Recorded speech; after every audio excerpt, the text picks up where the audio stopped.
I wanted to touch on what Mr. McCray just said very quickly. Keeping our foot on the gas is important. And from a media perspective, the thing that I've noticed is that the protests are no longer a part of the media discourse, right? Like, so things have moved on. And it moved on very quickly in a very alarming way. So now, even though I'm still covering the protests, whereas before, it was a lot of attention, now not so much. But as someone who is dedicated to telling the stories of Black people, I think that it's important that this story is told through someone who is in the community, who understands the nuanced expressions of our being, and it is not told through a white gaze.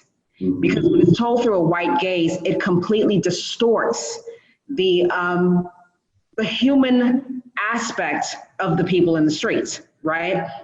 And so people don't really think about, for instance, what would make a woman leave her home, or a man leave his home, he may have a family, and take to the streets in the middle of a global pandemic, right? What's happening here? And why is it important that as a documentary photographer, that story is captured and told in a way that inspires those that are coming behind us to keep their foot on the gas, right? And so that representation is important.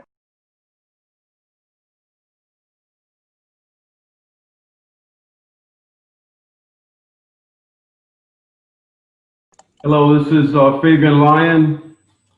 Thank you for tuning into Game Changers with Fabian Lyon. Breonna Taylor, George Floyd, Jacob Blake. The names and the cities might change, but unfortunately, the unprovoked and senseless killing of Black people by police has not. And that is why I decided to put this roundtable together. And it is, this is a discussion that I believe is very important, very critical at this time. So it is my privilege to introduce you to award-winning attorneys, Marlon Hill, Johnny McCray, Miami Heat Director of Business Communication, Lorenzo Butler, and Vanessa Charlot, an elite photojournalist and lecturer. So thanks for coming on the show this evening. Thank you. Thanks for having us. Okay. Thank you. And tonight we will be discussing social justice, the uptick in racial violence, it seems, and police reform, three issues that have been hot button, especially so in the past 6 months or so, since the killing of George Floyd by the hands of the Minneapolis police. And I just wanted your take on how troubling this trend is and how you see things right now and where they're going. And I'm going to start with Johnny first, just to get your perspective. Good evening, Fabian, and thank you for this privilege. We certainly are going through some turbulent times. We're not only dealing with the pandemic of COVID-19, but we're dealing with the pandemic of the lack of racial justice here in America. And this has long preceded the COVID-19 pandemic. You know, anytime a life is taken, that's troubling, but it's really even more troubling when a life is taken without just cause or senselessly. Right. And that's been happening a lot. It's become very pervasive here in this country. And finally, we as a people have started to wake up and try to indulge in effectuating change. And this is so necessary. I've never seen this energy, this type energy exuded over the last several years as I have recently. And it's going to be incumbent upon us because as a people, we tend to take our foot off the gas pedal quite frequently. We react to something that happens, and then all of a sudden we're done with it. So hopefully now, with the momentum that we're seeing, we will make some positive changes towards racial justice and social justice. Right. And Lorenzo, as a member of the Heat, I have seen the ads, and I've seen your owner come out and so powerfully say that Black Lives Matter, and that simple sentence alone seems to be hard for way too many people. But for him to come out in front of that as an NBA owner, that says a lot about the Heat. And just tell me what it feels to be a part of that team, and what they're really supporting right now as far as civil rights and social justice. Absolutely, yeah. It's honestly it's an honor to be part of this organization. For so long as a professional, I was a little leery about speaking out so publicly about what was going on. The old saying, especially in our culture, in our community, is you have to be twice as good to get just as much. And so then you have to be careful about what you want to say, how you want to say it, and things like that. So that was always in the back of my mind. But really, with what's going on this year, I knew that I was with a great organization in the Heat, because we're always striving for diversity and to be a reflection of South Florida, the region itself, and the communities. And we want representation from the higher levels on down. And so I knew that about us, but especially with 2020 hitting and the way we have come out, I'm particularly proud, and I'm encouraged. As you said, we made a pledge video in which Pat Riley and Mickey Arison both came out, looked directly in the camera, and said Black Lives Matter, and then proceeded to pledge a lot of things that we wanted to do within the region that would be sustainable. And so I love the fact that we didn't cut a check, smile, take a picture, and then just take off and leave this situation behind. We have really dedicated a lot of man and woman hours within our organization to coming up with sustainable resources to really help my community, which I love. We have an employee resource group within the organization that has been a sounding board that we'll talk about a lot of the needs in the community itself, and we have responded to that. This is one of the shirts I'm wearing that we designed in-house. We have those Vice uniforms that everybody loves, but the same designers created a Black Lives Matter collection. And so we have approximately 5 shirts. This one says silence is compliance. Right. We have other shirts that say love Black people like you love their culture. And it's a lot of in your face type of messages that are coming straight from the top of the organization down. With that collection, 100% of the profits are going to Black Girls Code, the Florida Rights Restoration Coalition, and Health in the Hood. So we really wanted to kind of attack a lot of the things that are important in our community. It's giving folks a second chance that have been incarcerated, and giving young people the opportunity to really further their careers through coding and technology, which is really the wave still of the future. And then health and self-sustainability with food and growing your own food and things like that. So those 3 organizations are organizations that we're not only helping now with the profits from the shirts, but we also are making personal donations, and we are trying to set up different programs like internships and things of that nature to really kind of help specifically with Black Girls Code to help transition with careers going forward. A lot of this is just making sure that we have a legitimate footprint within the community. And this is something that's going to be years and years and years in the making. So I'm really excited to be a part of something like that. We also have a heat.com/vote, which we started with Ballot Ready. And so we're encouraging a lot of people, and right now we have people across, I think, 35 states that have registered to vote through the site. And once you type in your zip code, you can find out about local people in the election cycles that are running for office. Because a lot of times we think we need to vote for president and that's about it. We forget that these local elections are really what's going to make change in our respective communities. And so we have information on everybody from school board members to judges that are running to attorney generals. Every aspect of local government is covered, and you find out everything you can about specific candidates in your community across the country. So we've done that, and now we're working towards something else major that will come up within the next week or so, that will involve police forces as well. So a lot of things that we're trying to do, we owe it to this community. This community has supported us on the court for decades, and it's only right to turn around and use our platform to be able to shine a light on these communities, because after all, these communities are where a lot of our players come from, and it's where a lot of us come from within the organization that are not on the court. So it's incredibly important to our organization to use our platform, use our voices, and to make a sustainable change. Okay, and before I get to Marlon Hill, one of the top business lawyers here in Florida, I just wanted to ask Vanessa, you have a unique perspective, former Miami native, is that correct? That is correct. And you're now joining us from St. Louis, so thank you very much for joining us again. Thank you for having me.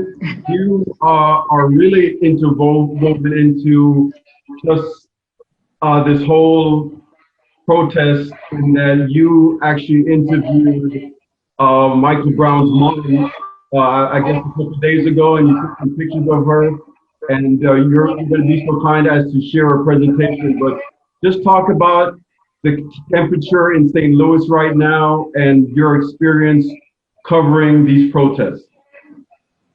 Well, first of all, I got to photograph the mother of Michael Brown, Miss Leslie McSpadden, in Ferguson, where she currently resides. And I would venture to say that despite this horrific thing that has happened to her baby boy, she had so much grace. She had so much fight in her still. She carried herself amazingly. I was in awe, to be completely transparent, of her. She was very strong. She had a very strong yet silent presence about her. Now, the temperature in St. Louis, unlike some cities where protests have slowed down, protests are still happening in St. Louis.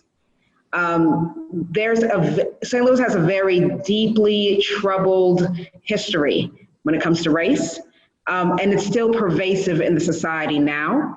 So in addition to George Floyd, there are other systematic issues in St. Louis currently. When you look at the economic disparities are unlike anything I've seen in a US city, to be honest. North St. Louis is rough. And so the police officers are definitely aggressive, they're violent. I have been documenting the protests since the end of May, and I have seen protesters been shot by the police, and that has never made public media. I have been tear gassed. I have seen women and children be hit with batons by the police, and nothing really seems to happen. I have ran into the Proud Boys, which is a white nationalist group. While shooting, having people waving certain flags, so like Trump flags, Confederate flags, and calling me derogatory terms, threatening my life and the life of other protesters. And because the climate of St. Louis is the way that it is, there are no real recourses, right? You just experience it and you have to keep moving. And so because that is the reality here in St. Louis, the protests haven't stopped. And they're fighting a lot of other things in addition to police brutality. Okay. So even if you have these bad experiences, you and other residents are really at a loss, because who's going to kind of police the police, so to speak? I mean, who do you really run to if you've been roughed up by the Proud Boys and you report it and nothing's done, and and you're kind of waved off. So we feel almost you're supposed to be helpless. I mean, yeah, quite honestly, because I'm a veteran, I'm able to maneuver in certain situations in a way that some of my, my folks, my people in my community may not be able to. I remember being in Florissant, and the Florissant Police Department is notorious for being extremely violent, and that's North St. Louis. And there was a group of white men in big pickup trucks that were trying to advance on the crowd. And the police officers were there and nothing happened. Absolutely nothing. And so, a lot of the Black men had to step up and become barriers of sorts for the women and the children that were in the crowd. So it's a very troubling situation, and it's a bit unreal, especially as a Miami native. Okay. Well, if you're just joining us, we have a distinguished panel here of Vanessa Charlot, Marlon Hill, Johnny McCray, and Lorenzo Butler from the Miami Heat. And I just wanted to ask you, Marlon, as far as this police reform discussion that's been going on in earnest for the past couple months, how much of it do you think is attainable? And I have a second part question, in that of every profession would want to rid itself of these bad eggs, so to speak. But it just seems like the police force throughout its history is reluctant to do that, whereby you're in a legal profession. If there's an attorney, he gets reprimanded by the bar, he gets disbarred, and other professions. What is it, do you believe, about the police department, and others, please chime in, that they are reluctant to follow suit? Well, first and foremost, it's quite an honor to be here with Vanessa, whose work precedes her, and my colleague, Johnny McCray, who's been doing phenomenal work across the border in Broward County for a long time. And then, of course, Lorenzo, who right now is in the bubble. He's on loan to us for the next 2 periods. And I think it's very apropos that Lorenzo is here with us and the organization that he's a part of, because it epitomizes what it means to be part of an organization or a society that is grounded in a culture based on the leadership of the organization. And I think the HEAT organization epitomizes this word culture. It's not something that is a passing word. A culture is something that is a set of values and a set of norms and traditions that formulate a group of people that have a common mission together. And the same can be said for a country as well, where we develop a culture. So the law enforcement departments, or departments, or the profession of being law enforcement, they are influenced by the culture around them. They're influenced by the leadership that is around them. And it's important to know that to change any culture is very difficult, especially when it's so ingrained over time historically, and you just get caught up in the endemic culture that may exist. And there are good people and there are not so good people that are part of a culture. But in order for it to change, it takes leadership, it takes deliberate, purposeful intention to do that. And when you walk around, I don't care what country you're from, whether you're in Rio de Janeiro or Johannesburg or St. Louis or Kenosha, when you walk around with the melanin on your skin, we have become part of a society that has a culture that unfortunately, more often than not, whether it has to do with law enforcement or not, race is a part of American culture, and it's a construct and a context that has to change. And in order for that to change, it's not only going to take Black people, it's going to take non-Black people, probably even more so, when you look at who has the power within the culture, right? So when you look at an organization like the HEAT, whoever has the power, Mickey Arison, Pat Riley, Coach Spo, they have the power to either maintain the status quo or to change the culture. I think this is the same for America. This is the same for the state of Florida. If we are going to change the culture, and it's even the same for Miami-Dade County, right? So Miami-Dade County today, after several years, just reinstated the independent review panel to create more trust and accountability for police conduct. And that is just part of one of the tools to change the culture of the relationship between law enforcement and citizens. For me, it didn't go far enough without subpoena power, but it's an incremental positive step that I think is a move in the right direction. Okay. And Johnny, once again, and everybody, please chime in as far as what about the reluctance of the police department in too many cases to reprimand, fire those that make the force look bad? It just seems that it would be a natural if you have an employee that is embarrassing, your firm or your business, to reprimand and or fire. So why not that urgency with the police, you think? Well, I think part of the problem, the police unions have so much power. And I think in order for us to effectuate change with the police department, I think that we need to start attacking and addressing the police unions.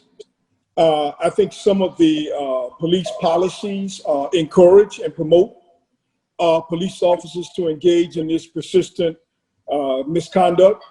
The policy, some of the laws of our country. Many police officers, you ask yourself, why would the police officer in the George and Floyd's case, he's out with his knee on Mr. Floyd's neck in broad daylight, 1,000 people are looking at him. Mm-hmm. Well, there's this concept that's called qualified immunity. When you go to the federal courts, it's darn near impossible to successfully sue a police officer. Mm-hmm. It starts with the policies. Mm-hmm. So, until we position ourselves to address that, we're going to continue to have that as a problem. We need to get the unions, and we need to sit down with the unions. We need to sit down with our elected officials, and we need to hold them accountable. And I think it's happening now. But as I always say, we have got to keep our foot on the gas pedal. As a people, we start out with exuberant energy, and then after a few months, things die down, we're back at square one. So hopefully that will not happen in this particular instance. Mm-hmm. Okay, and Vanessa, we spoke a little bit earlier today.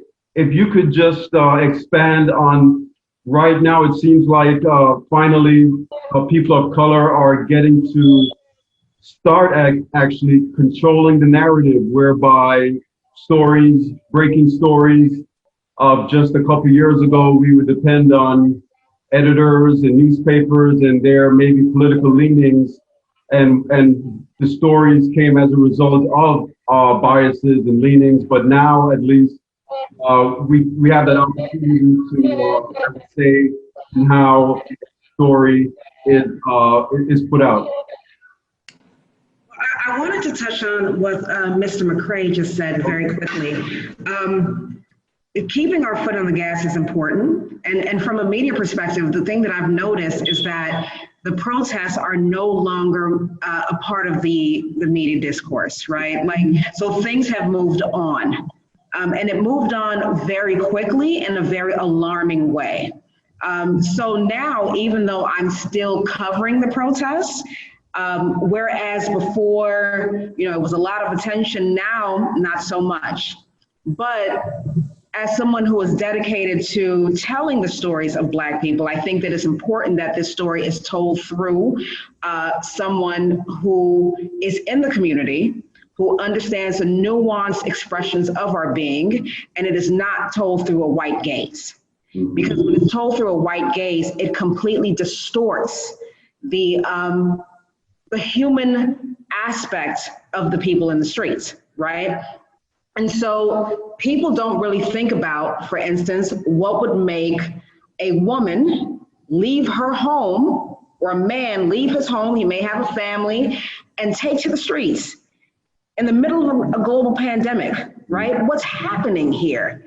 And why is it important that as a documentary photographer, that story is captured and told in a way that inspires those that are coming behind us to keep their foot on the gas, right? And so that representation is important, and it has to be told through a lens and in a way that they can see themselves in the image. And I think that as for the longest time, right, history has been told from the position of the victor, not the victim. And with this happening, it's more important that we are telling our stories, that we are shaping our own narrative, because whatever story you tell yourself is what you believe about yourself. So if, you know, the narrative is that there are Black people in the streets looting and burning things down, and that is the only story, but you never hear why, what happened, what is this person feeling, what is inciting this kind of rage, right? Like Martin Luther King talks about riots being the language of the oppressed, or those that are not heard. So what happened? And I think that it's important that as someone that is telling these stories, that piece is shared, because then you can begin to talk about the human aspects and the complexities of the Black experience in America.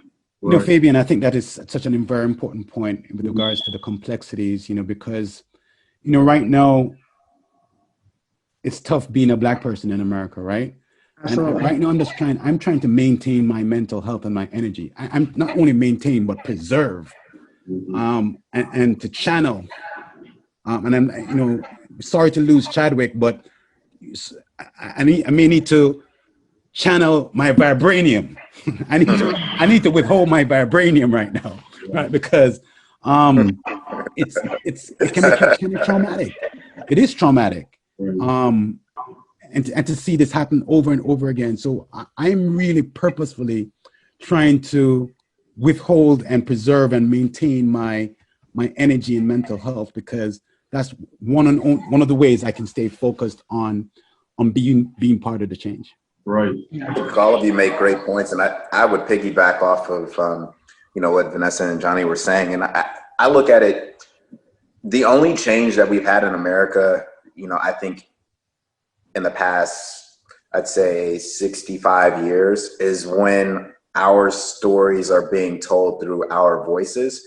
And not only, you know, from a journalistic perspective, but if you think about it, you know, the Edmund Pettus Bridge, America saw what was going on when cameras came down there, and they saw, you know, the beating and the inhumane treatment of others. And even if you had never dealt with Black people, it hits you in a special place at that point in time. And then I think if you look at like Fannie Lou Hamer giving a testimony, and the infamous, you know, sick and tired of being sick and tired, but just hearing her voice and hearing her story and the strength in which it took to tell it, but then the shock of other cultures to hear it.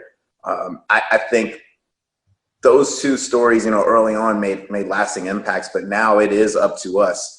And, you know, to be as highly skilled as Vanessa, you know, telling a story through a lens, but also for someone who just happens to capture this on video, you know, like in Kenosha, if nobody was recording, this would have never been mentioned. This would have never made news. It would have been whatever narrative was told by the authorities is the narrative that they go with. And even though this was captured on video, this man is paralyzed from the waist down, Jacob Blake, and is still strapped to his bed with handcuffs. You know, so it's important that we tell our story, but then going back to what Johnny was saying, it's important for us to keep our foot on the gas and continue to keep this out there, and not just treat this as, you know, for 3 or 4 days, we're gonna be up in arms and we're gonna, you know, scream to the top of the mountain and do this and do that. We need to continue to say his name and talk about this for weeks and months and years to come. And I think it's important for us to gather allies to continue to bring it up. You know, I tell people all the time on social media, if I mention Breonna Taylor, if I mention Jacob Blake, if I mention anybody else that you've heard a million times and you're tired of hearing it, tired of talking about it. Right. So what are we going to do about this? You know, and the fact that we are still talking about this, like for instance with Breonna Taylor, and the fact that justice has still not come in the form of, you know, arrests and charges, like, we have to continue to talk about this. We have to put it out there. And I don't care if other cultures get tired of hearing about it, but we need to continue to put that out there, because once we stop, the world will stop. Nobody's going to care at that point. And Fabian, just to piggyback on that, I think not only do we have to put it out there, we have to keep it out there. And we've got to be patient. But in being patient, we have got to have enough out there to make sure that the interests of our people remains. If you go back to South Africa with Nelson Mandela, I mean, there was a divestment boycott, which took, I believe it was over 10 years. And sometimes, I see these things come over the internet calling for a boycott of a particular store, certain stores on Monday.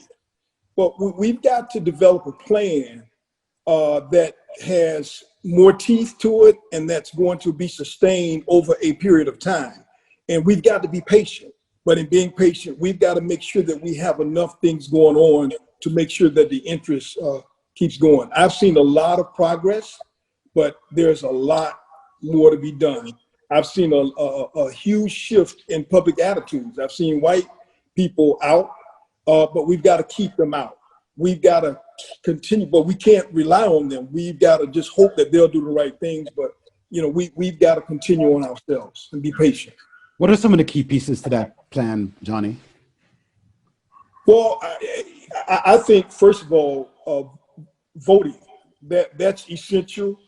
And I'm going to add something else in. I think we have got to be very vigilant in coming up with anti-voting suppression, an anti-voting suppression plan. What I've always said, the majority of people, how you make impact, inroads, you have to hit folk in the pocket.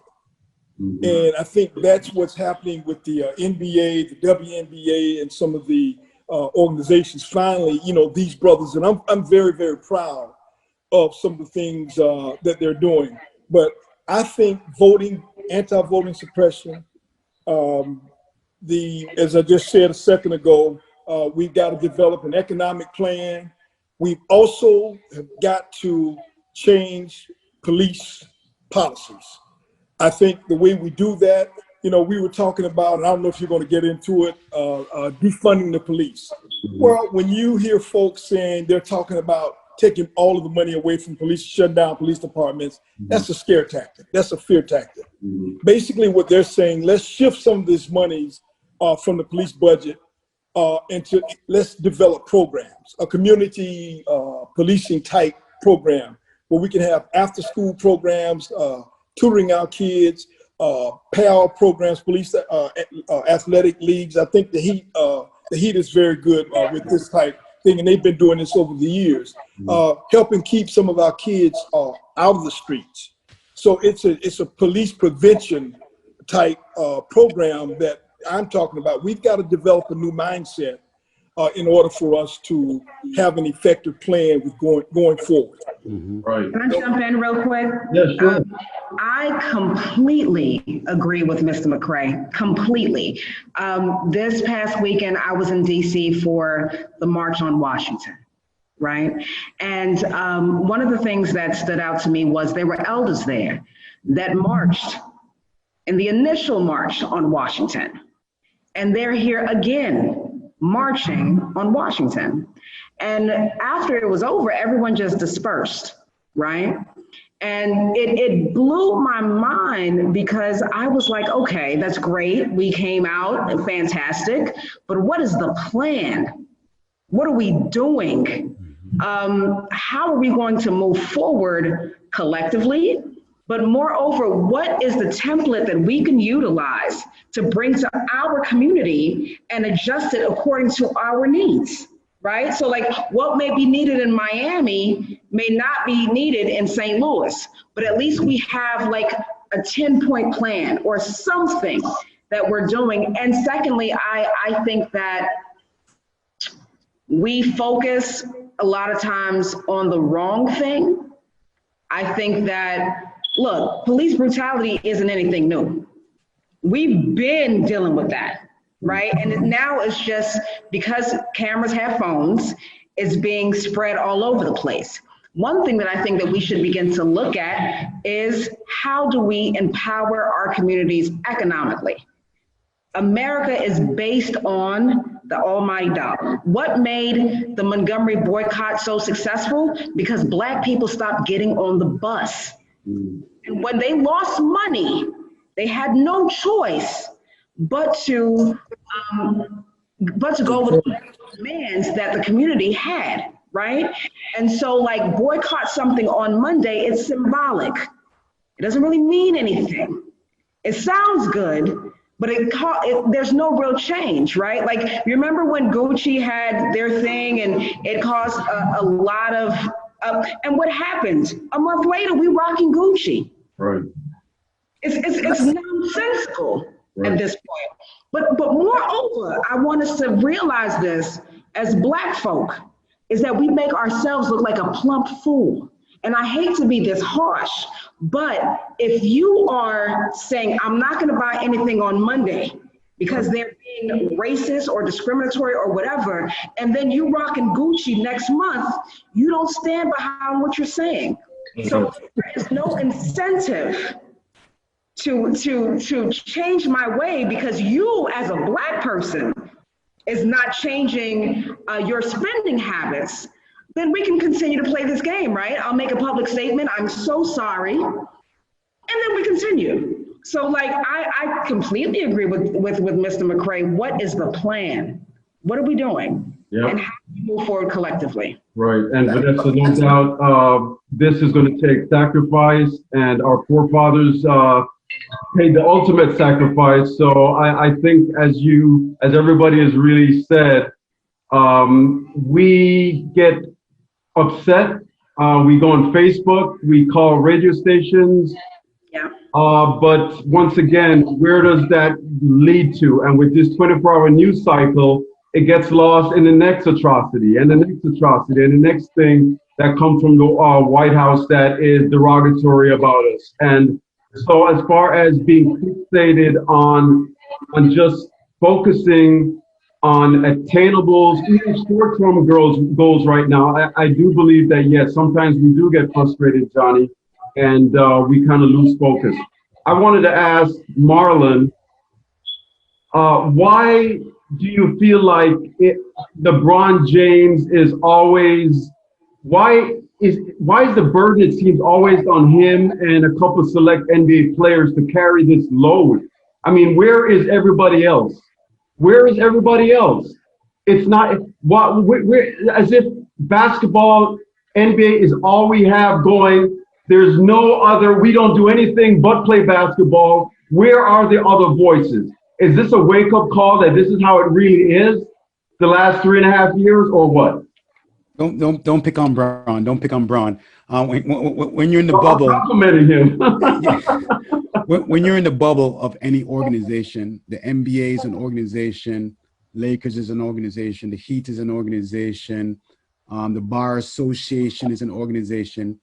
You know, leadership rises based on those people that are in the culture of that organization. And in the culture of the NBA, in that bubble, in that room, the power is distributed based on those people who are perceived to have power, either because of talent, either because of their professional history, either because of how much is in their bank account, there are various things that have to do with power, perceived power, and people that are in leadership, right? So those dynamics are at play when the Players Association are in that room trying to decide whether or not they should boycott the rest of the playoffs while they're in a bubble, sequestered and quarantined away from their families. Again, their mental health is also under stress, and seeing people that look like them being under distress in front of law enforcement. So these dynamics play into where is the leadership going to come from to effectuate the change that we want to see, right? So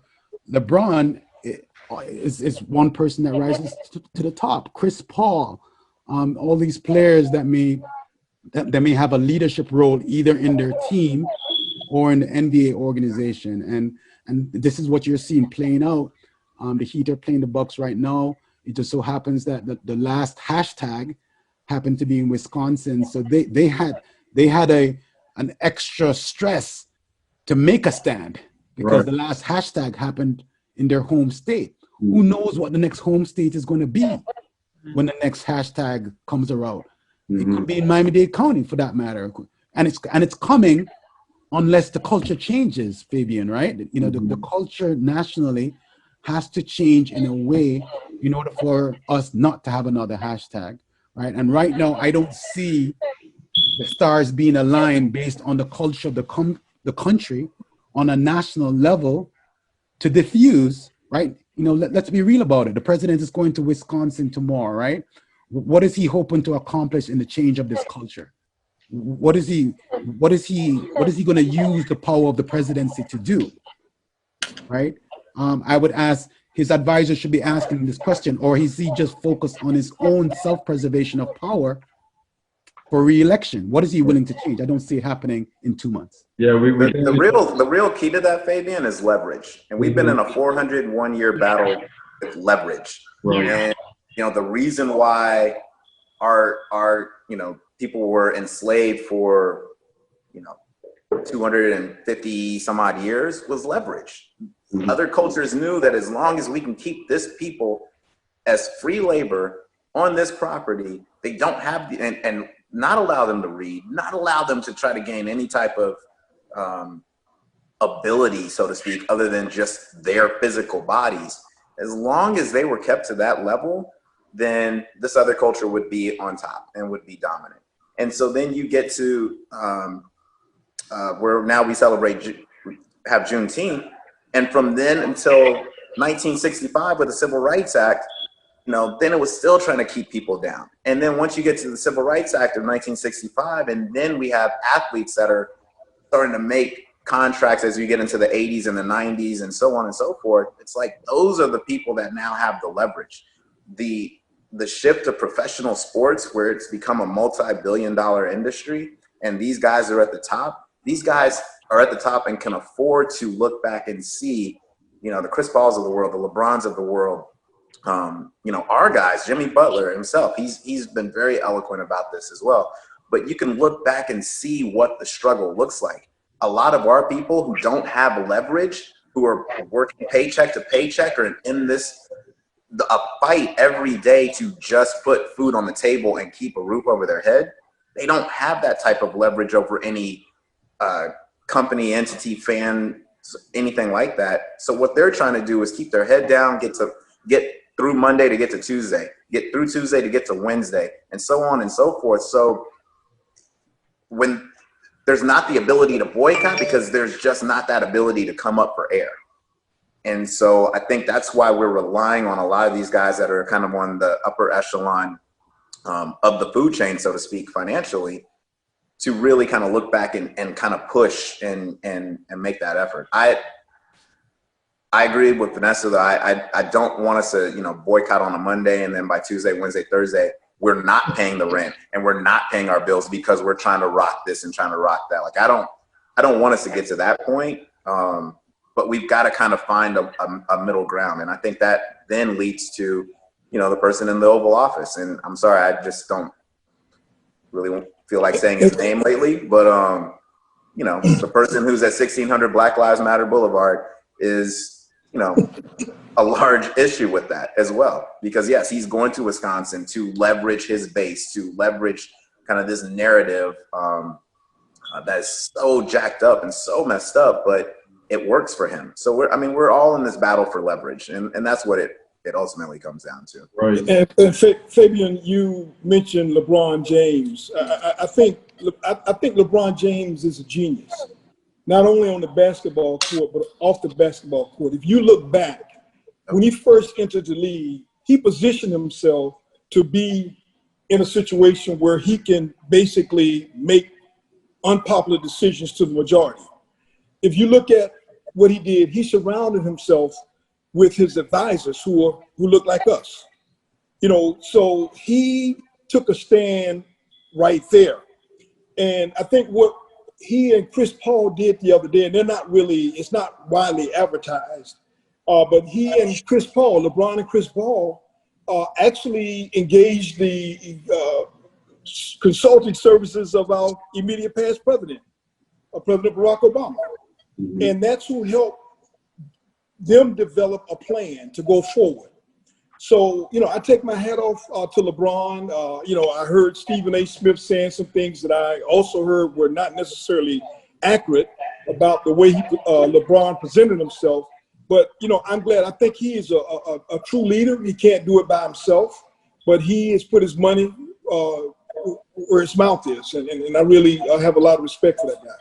Yeah. And you touched on it too with LeBron, and those guys didn't start off as his advisors, but the way he maneuvered them into these roles to have them work for Nike, have them work for these agencies, have them learn, for a few years, almost giving them that college experience of 3 to 4 years, and then elevating them to becoming his advisors. I mean, you're right. That's absolute genius. And that's one of the most brilliant things I've seen, really in the past 30, 40 years of anybody of influence in our culture who's been able to really flip the lives of a handful of people around them. And now they are flipping the lives of people. And it spreads out to, it's an effect that I think will take root. And I wish more of us could do that. He created his own leverage.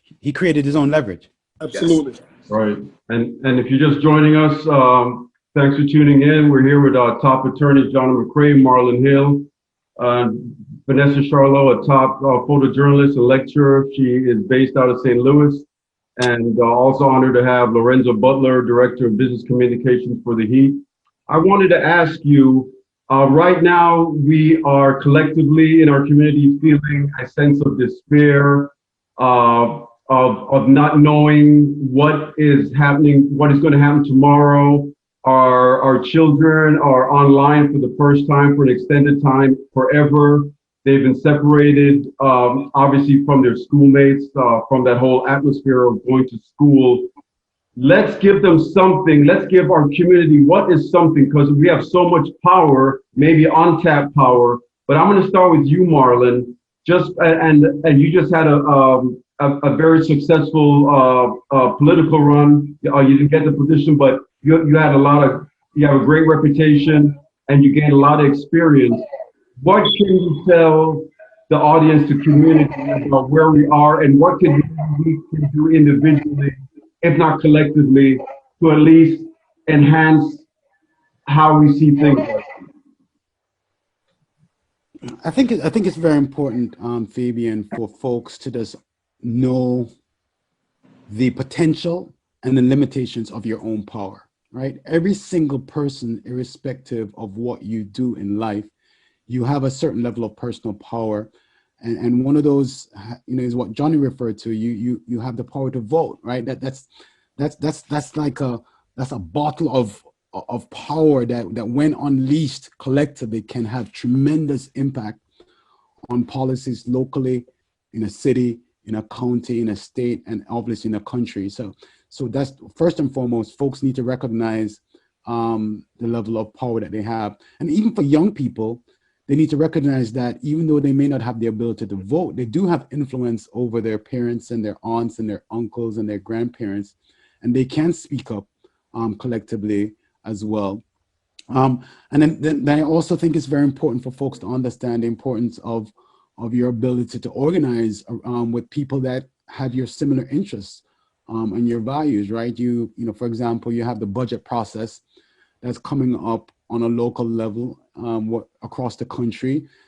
Folks need to speak up. If you want to prioritize other programs for mental health or for youth programs or help for seniors, and you need to have more money there, you need to speak up and to let your elected officials know.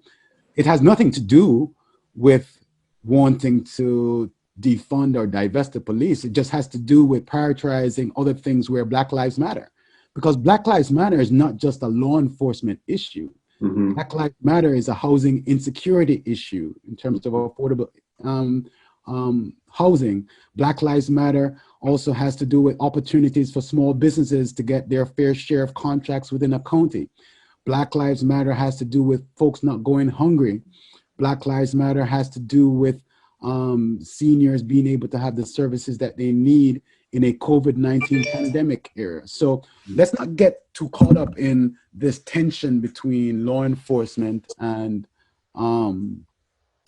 citizens, and that will resolve itself. But Black Lives Matter is way bigger than the relationship of lack of trust and lack of accountability between police and citizens. So these next couple months, less than 64 days, is very, very important. And I'm so glad, the NBA is taking leadership and the teams are taking leadership in advocating and wearing T-shirts and on the shoes and the socks and using the canvas of the NBA playoffs at a tremendous sacrifice while they are hurting during this racial social injustice pandemic, to speak up about the importance of voting, because that's the real vibranium right there. That voting, in the primary that just ended, the voter turnout, Fabian, was 28% in South Florida, which means that 3/4 of the population in Broward County, Miami-Dade County, Palm Beach County did not go to vote. That's true. Wow. Basically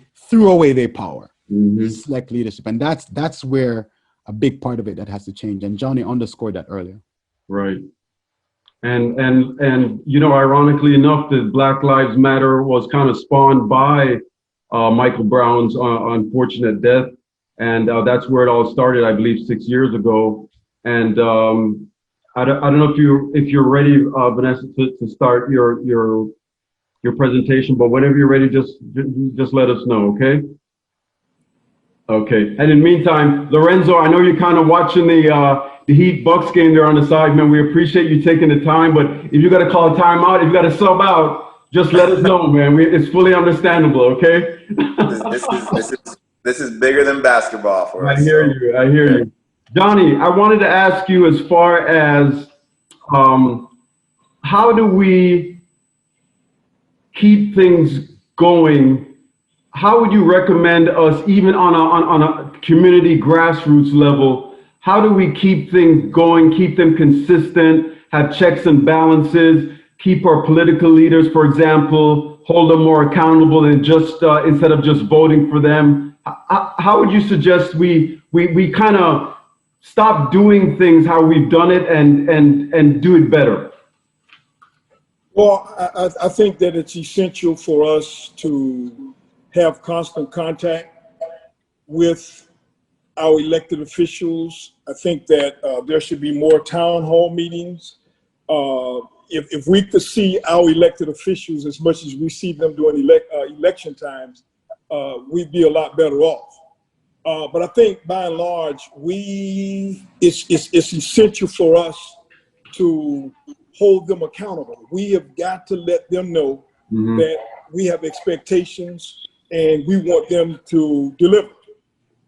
I think that we also our churches need to be more involved in this process.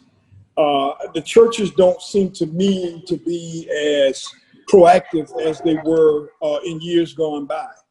And, you find more Black people in church on Sundays, not, of course, during the pandemic, but before the pandemic, Black folk go to church for the most part. And so our churches have got to take a bigger role in this movement. And so I think if we can just keep fresh ideas out there, keep educating our kids about the importance of voting. Elections are critical to our democracy. Our kids have got to learn that. We've got to start teaching them that, so that 5, 6, 7 years down the line, they'll understand that. But I think that there are some things that we can do, and I think it starts by us first developing the mindset that we're going to hold our elected officials accountable. Okay. How do we help a lot of citizens who think that their vote doesn't matter? How do we get them to understand that if you do go and vote, it very much matters? Like I wonder about that, because even people that I'm close to or family members, trying to get them to participate and vote and things like that, it just seems like it sometimes falls on deaf ears, unless it's somebody that they really, really, really know. So how do we make that conversion? I mean, I would assume that, you know, if you look at everything that's going on in the world right now, that would be enough. But, you know, if it's not enough, then how do we go about doing that? It's not easy. It's not easy, Lorenzo. I do believe that we it's a combination of things. When organizations like the Heat organizations and the personalities that are part of the organization speak up, I think people listen. So I think that we have to tap into some of the influencers within different circles, right? And we all have different circles of influence that need to be inspired and marshaled to get folks to feel at least some hope that it does matter, right? You know, so I do believe that those, you know, what the NBA is doing and the players are doing right now, I think there are a certain circle of our citizens that will be inspired by that, right? So whether you have the music industry, you have folks in the education industry, HBCUs, we have to marshal every force of energy that we have as a community that will tap into, and even with the Black community, right? The Black community in South Florida and across the country is growing increasingly diverse. You know, we got to really tap into the full breadth of what it means to be Black in America in 2020, right? You know, you have the Black community and the Black population is being driven, people from Nigeria and Ethiopia, Somalia, and the Caribbean.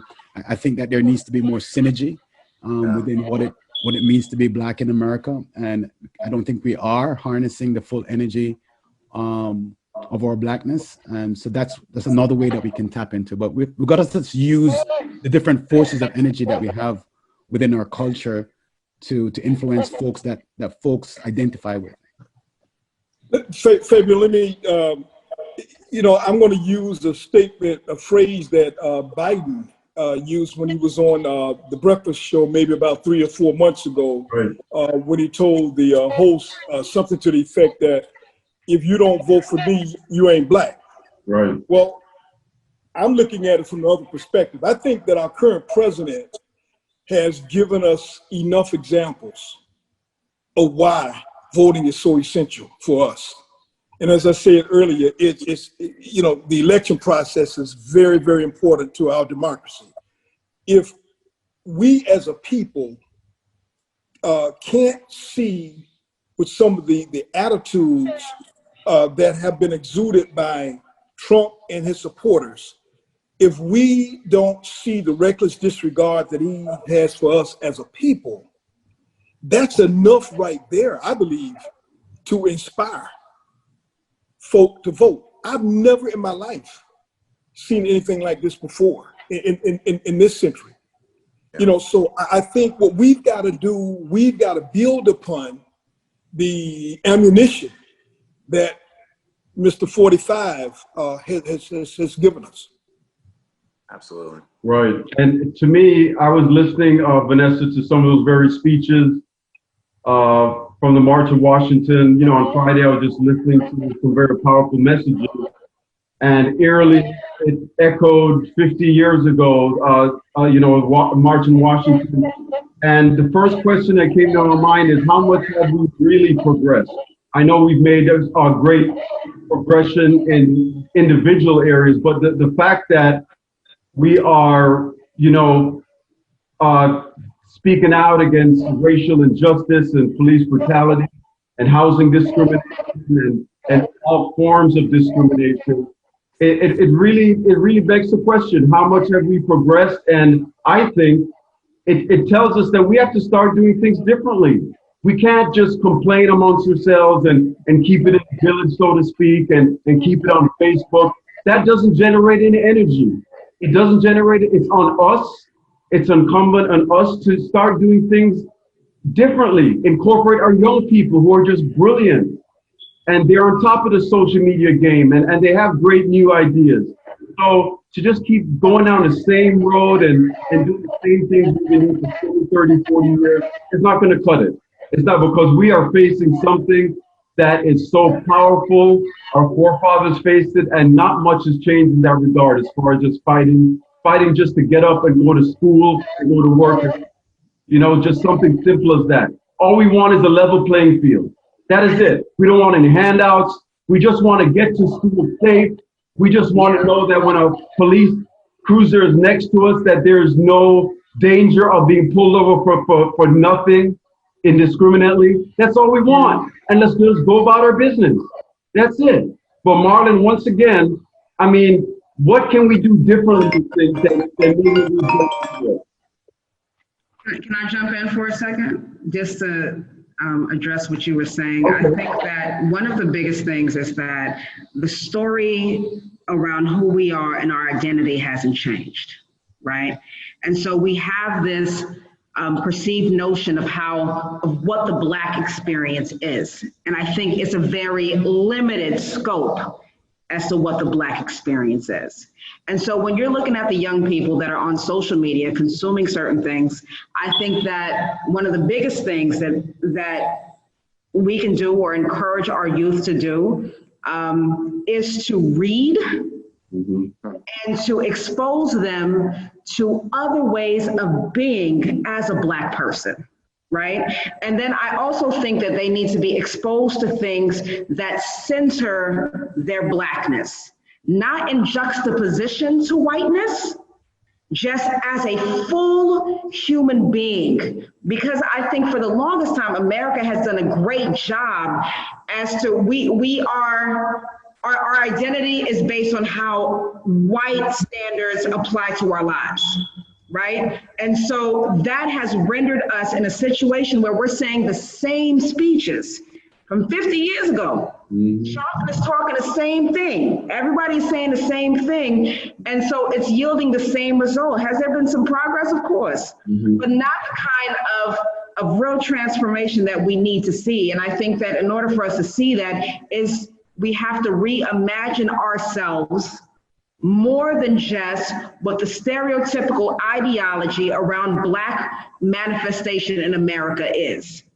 right? So, because the Black American experience isn't the same, for example, as the Black Haitian experience or the Black African experience. And I know Africa is a continent, but like Nigerian or Ghanaian or whatever it is, like there's so many representations or manifestations of Blackness. And I think that our young people need to be exposed to that, right? And that will begin to change the conversation.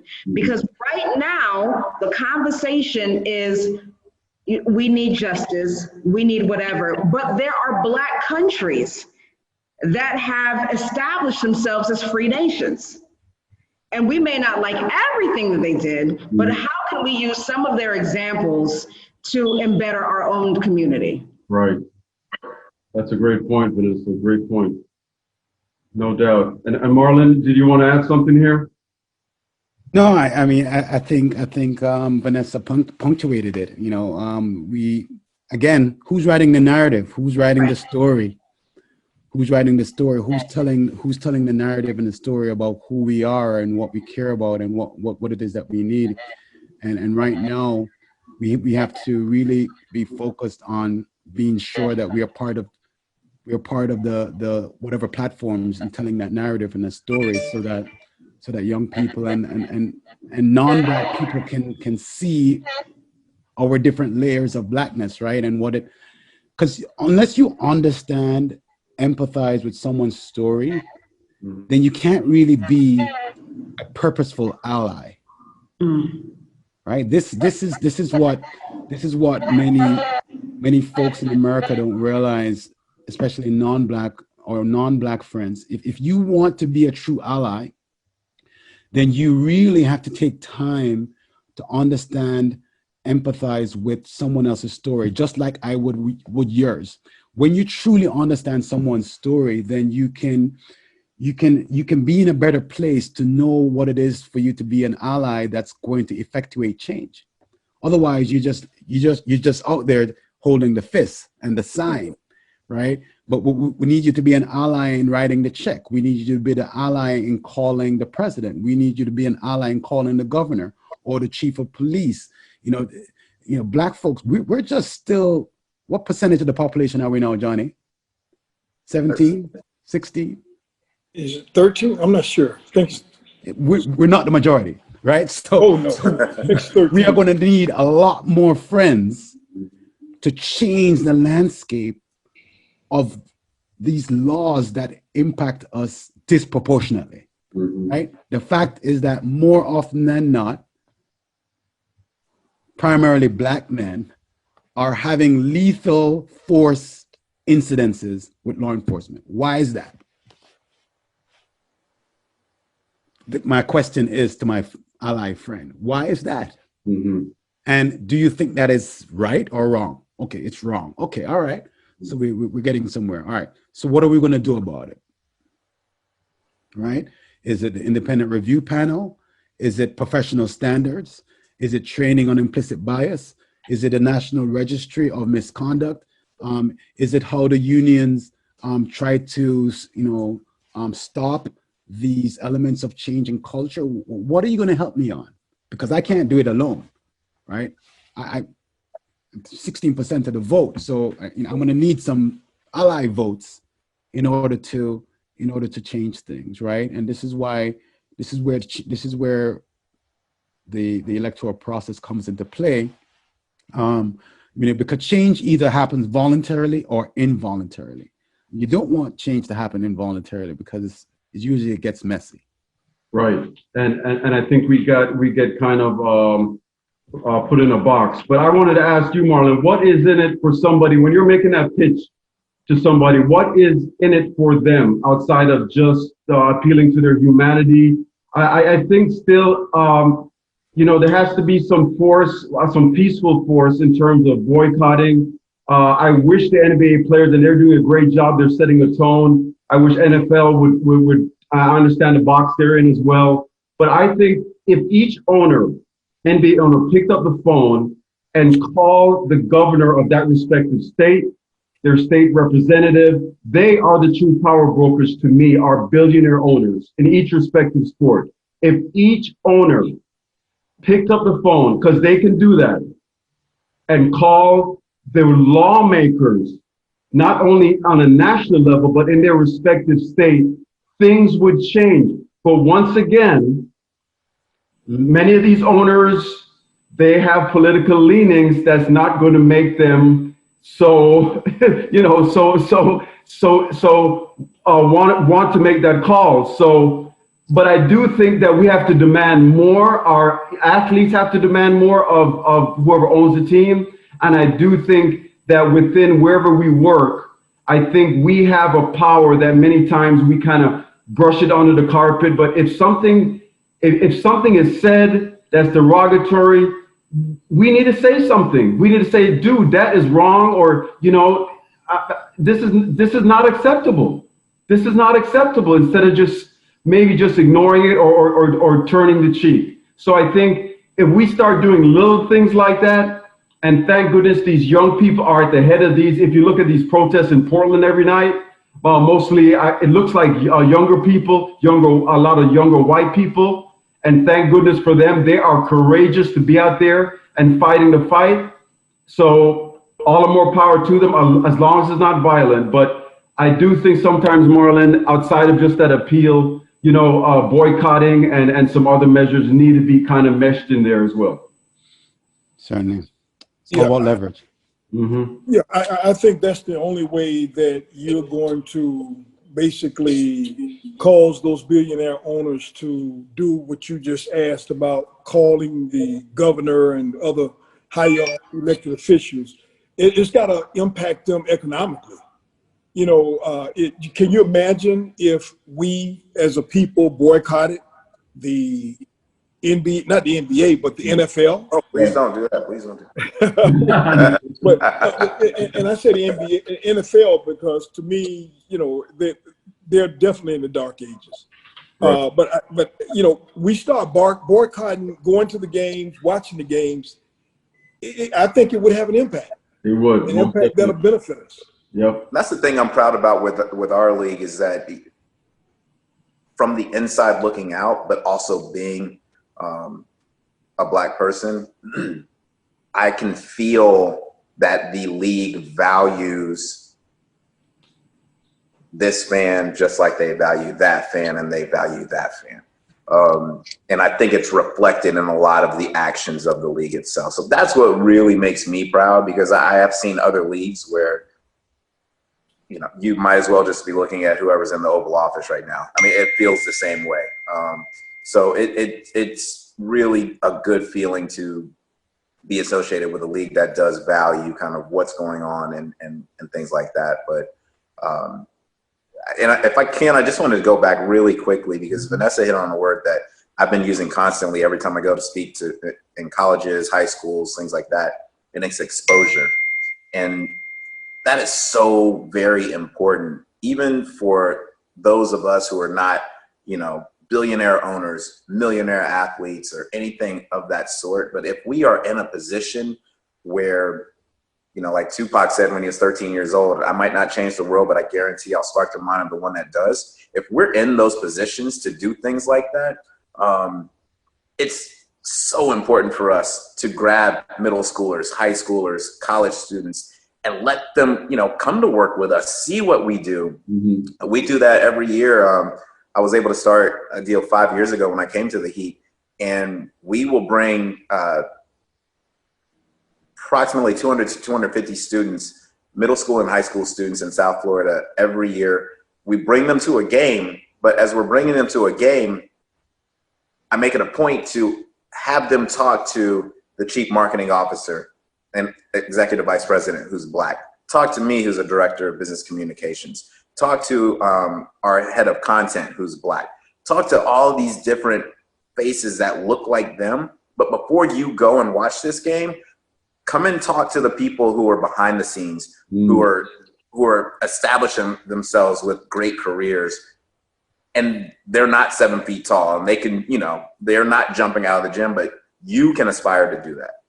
So I think the exposure part of that is so crucial and so important for us. If we're trying to do our part, you know, in our way, bring people in and let them see what you do for a profession, and let them kind of understand that, wow, this is wide open to me. I don't have to rap. I don't have to act. You know, I don't have to play ball. I can actually do this. I can, you know, affect change this way. And I think that's really important. I just wanted to go back to that. So. Fabian, I think that's such a critical point. You know, we did the same thing. Our law firm, we adopted a middle school in Liberty City in South Florida, and we converted 2 classrooms into a courtroom. Oh, wow. They can see what it's like to be in a real courtroom and to be part of the system. One of the things that needs to shift, Fabian, in this whole conversation is that we need to start or getting other people to view our people as assets as opposed to liabilities on the balance sheet, right? You know, I'm a part of the organization that gave me the grant on our law firm to start this project that we had at Brownsville Middle School was the Be Me Community.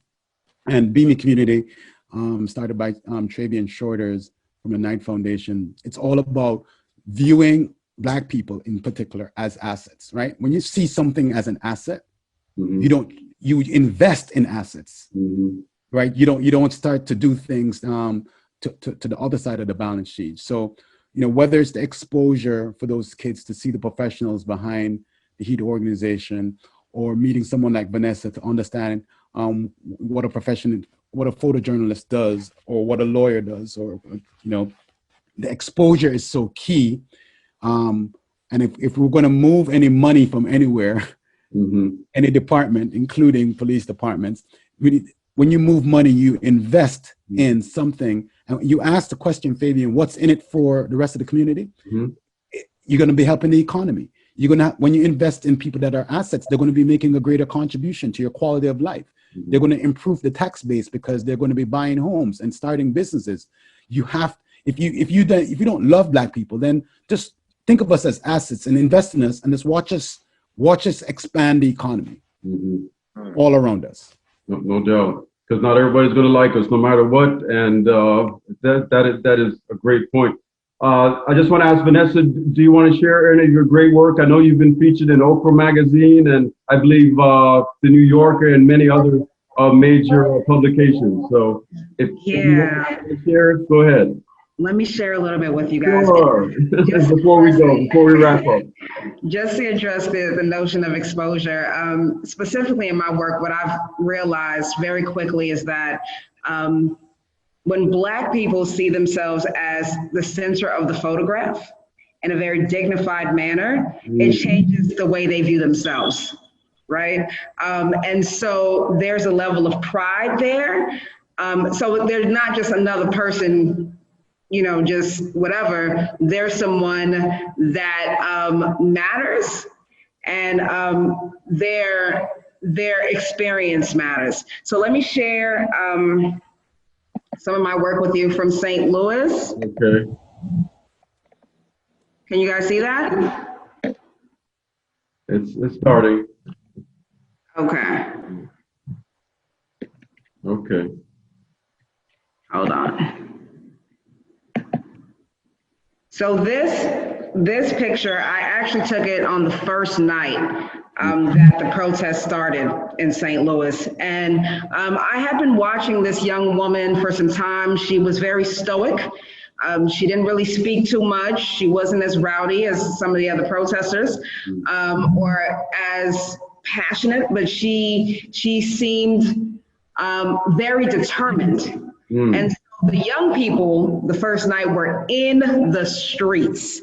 Like, they took it over, and they were taking over intersections as they marched. Every major intersection in downtown St. Louis, they took it over. And this girl actually was facing a slew of cars, and she sat Indian style in the middle of the intersection and put her fist up. And I just thought it was such a strong image. You know, you can just tell in her face and in her facial expressions how she was feeling. So I really, really love this photograph. The next one actually is the mother of, I forgot her son's name, but her son died years ago at the hands of the police. And so this photograph has actually been seen in the New Yorker and other major publications like that. And she was sitting on the roof of a car during a protest. And I looked at it as in this image, there's two wars happening, right? There's one, and both of them threaten your existential existence, right? So there's one with her with the mask on, so there's a pandemic, and then she's holding an upside down American flag. And the upside down American flag actually symbolizes that you are at war. So whenever you see the upside down flag, that's what that means. And she was sitting on the car holding this flag, and I was just in awe of how she looked doing that. The next one is of this gorgeous little baby boy, and he was there with his parents. And when I saw him, and specifically his sign, "Do I fit the description?" it made me think about how, even though right now he may be 4 or 5 years old, he's viewed as something precious, that his innocence should be protected, that his life matters. If we don't change how things are, in 10 years, he will be viewed as a threat. Right? So he'll go from being this beautiful little baby boy to something that should be controlled, policed, and worst case scenario, someone that should not exist at all.